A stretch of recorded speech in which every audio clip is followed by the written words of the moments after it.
Trust me, at the top it isn't lonely. Everybody acting like they know me, dog. My dad's a sports fanatic, and we had a weekend off, and he was like, hey, what do you want to do? The US Badminton's on. You want to go check that out? And I was like, what? Okay. And we went to it, and I was like, holy shit, this is insane. This is an amazing sport. Hey guys, I'm Zack Snyder, and this is Growing Up Geek.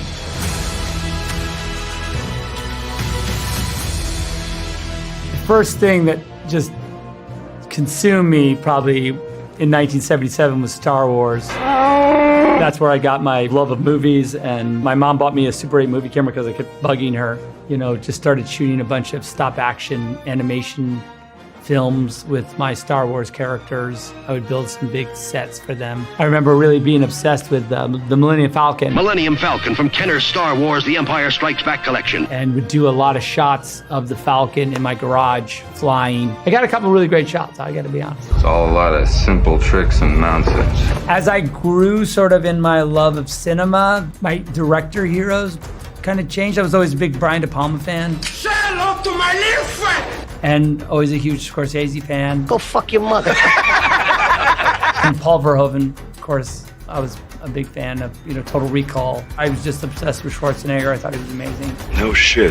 In the 80s, I was really obsessed with I was a bodybuilding fan. I trained a lot, and a lot of the actors I've kind of cast in my movies. I've done physical transformations to get them in shape. If you're a male actor and you're gonna be in my movie, I think you're pretty sure that I'm gonna be like, well, you better hit the gym because you're gonna take your shirt off at some point in the movie, and it better not disappoint.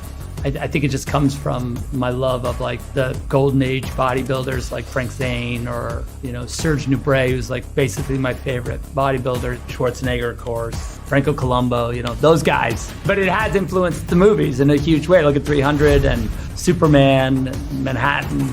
My point exactly.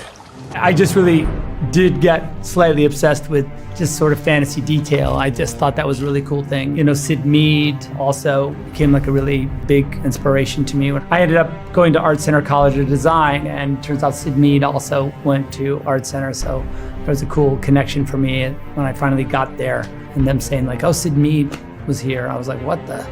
That's insane. I think it was this sort of world-building concept that I think really struck me, and to this day, I've been really into. I was obsessed with Franzetta and all of the artwork. Franzetta is a hugely influential character in my visual evolution. If you look at his paintings, and how he handles the male physique, if you have any interest in fantasy art and what he does, then it was just about, is that possible in reality? Like the original Conan Barbarian, Conan came along and Conan kind of did that Franzetta thing as good as I've seen it.